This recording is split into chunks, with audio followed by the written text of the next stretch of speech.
The moon hung low and silver over the Niger River, turning the water into a shimmering ribbon of light. Mariama stood at the bow of the old wooden ferry, Sable Door, one hand resting lightly on the worn railing as the boat glided upstream. The night air carried the scent of wet earth and blooming water lilies, mingled with faint smoke from cooking fires along the banks. Her father's voice, once loud and commanding across the current, had softened with age. Now the river itself seemed to speak in his place. Mariama was 24, tall and strong-shouldered from years of guiding the ferry, her skin the deep warm brown of river clay after rain. Her braids were neatly wrapped in indigo cloth that echoed the night sky, and her dark, watchful eyes held quiet stories and steady warmth. She wore a simple loose tunic in earthy tones and a matching wrap, moving with confident, economical grace across the deck. Near the stern sat Suleiman, slender and thoughtful, perhaps 30 years old, with warm brown skin marked by faint green stains on his long-fingered hands from pressing leaves and roots. His faded blue bubu hung loosely on his frame, dusty from travel, and his calm face carried a spark of wonder in his gentle eyes. A worn leather satchel rested on his lap, filled with notebooks and plant specimens.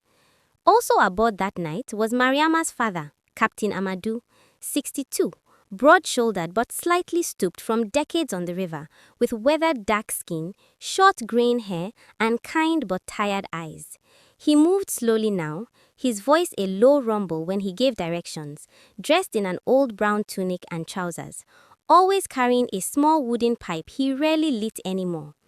The ferry carried only a handful of passengers, an elderly merchant named Monsieur Traoré, who had traveled this route for 30 years, and 2 women from a downstream village returning home with empty market baskets.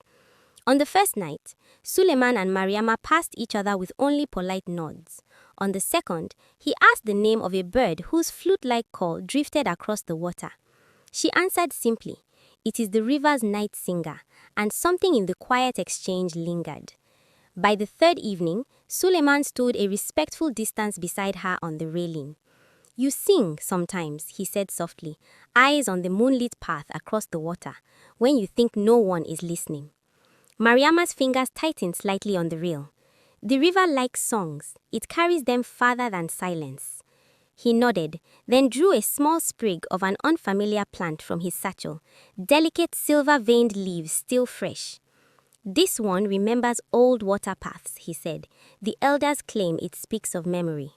She studied the sprig, then lifted her gaze to his face. In the moonlight, he looked carved from patience itself. "And what do you listen for, Suleiman, beyond flowers?" A small, rueful smile touched his lips. "For places where the land and sky still speak without anger. My grandmother said the fleur de lune blooms when they remember their family." He paused. "This river feels different, as if it is waiting." They stood in comfortable silence after that. When the ferry docked at the small village pier, Suleiman helped Monsieur Traoré with his heavy bundles of millet without being asked. Captain Amadou watched quietly from the wheelhouse, nodding once in approval. Their evening settled into a gentle rhythm.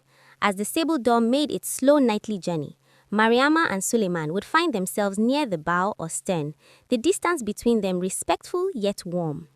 Suleiman spoke of the plants he had chased across West Africa, baobabs that stole water like promises, acacias guarding tiny honey-scented flowers.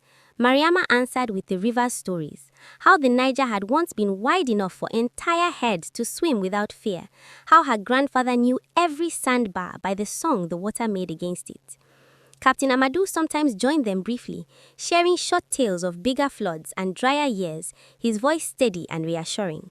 Monsieur Traoré, when awake, would grumble good-naturedly about changing times, but always listened when Mariama sang a soft river melody. One clear night, the Milky Way spilled like milk across the darkness.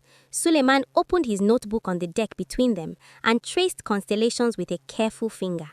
He said, "That one is the shepherd's staff. It guided my father home even when his heart felt lost." Mariama looked from the stars to his face, open in the starlight. "Do you still search for home, or are you learning to carry it with you?" His answer came quiet and honest. I thought I was searching for a flower. Now I wonder if the search was only an excuse to find someone who hears the quiet music in the world. The words settled warmly between them. Mariama felt a steady, deep-rooted feeling bloom behind her ribs, like a tree finding its rightful place beside a riverbank. Then the drought tightened its grip. Water levels dropped day by day. Sandbars rose like the spines of sleeping beasts. The ferry scraped bottom more often, and Captain Amadu's face grew lined with worry. He spoke quietly to Mariama one evening about the possibility of selling the sable door before it became useless. Monsieur Traore's journeys became rarer. The two market women stopped traveling altogether. Suleiman's search grew urgent. The fleur-de-lune said to bloom only under the fullest moon when the river was generous. With the water shrinking, time was running out. One dusk, Mariama found him on a narrow stretch of exposed bank, kneeling among cracked earth, carefully brushing dirt from a struggling plant. She crouched beside him, placing her hand on the dry soil nearby. "It is suffering," she said. "Yes," he replied gently, "but its roots go deeper than the drought can reach if the river remembers to return."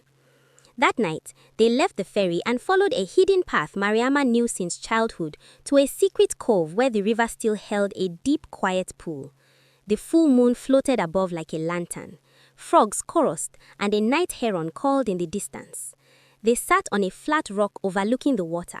Suleiman sketched by moonlight while Mariama sang an old song her mother had taught her, one about the river's promise to return and nourish the land even after it seemed to vanish. When the song ended, Suleiman closed his notebook. He said, "I have walked many rivers, but tonight I understand the flower was never the only thing I was seeking. It was the one who could sing the river back to life." Mariama met his eyes, her expression calm and unafraid. "And I have spent my life guiding boats across moving water. Sitting here with you, I feel I have finally found a shore worth staying near." The river began its slow return a few nights later. It started with a fuller lap against the hull, then visible writhing along the banks. On the night of the highest moon, a single pale fleur-de-lune opened its delicate petals on the newly moistened soil near the Secret Cove. Its subtle sweet scent drifted across the water like hope made visible. Suleiman knelt to sketch it with trembling care. Mariama stood watch beside him, the moonlight bathing both of them in silver. Captain Amadu, who had followed at a distance out of fatherly concern, watched from the reeds with a quiet, knowing smile before slipping away unseen. In the weeks that followed, the Niger continued its gentle renewal. The ferry found deeper channels again. Suleiman stayed longer, helping repair mooring lines and clear silt from old paths alongside Captain Amadu and Mariama. He taught village children how to recognize healing plants. Mariama taught them the old river songs, while her father looked on with quiet pride. Their bond needed no grand declarations. It lived in shared glances across the deck at sunrise, in the perfectly pressed leaf Suleiman left on the railing for her to find, and in the melody Mariama hummed when she knew he was listening, and in the steady presence of Captain Amadu, who never pressed but always understood. A golden evening as the ferry prepared for its run, Suleiman stood beside Mariama at the bow. The air carried the promise of coming rain. He said softly, "I must return north soon. My family waits, but this river and you have taught me something precious." Mariama turned to him, her dark eyes warm. "And what is that?" He answered that home is not a single place on a map.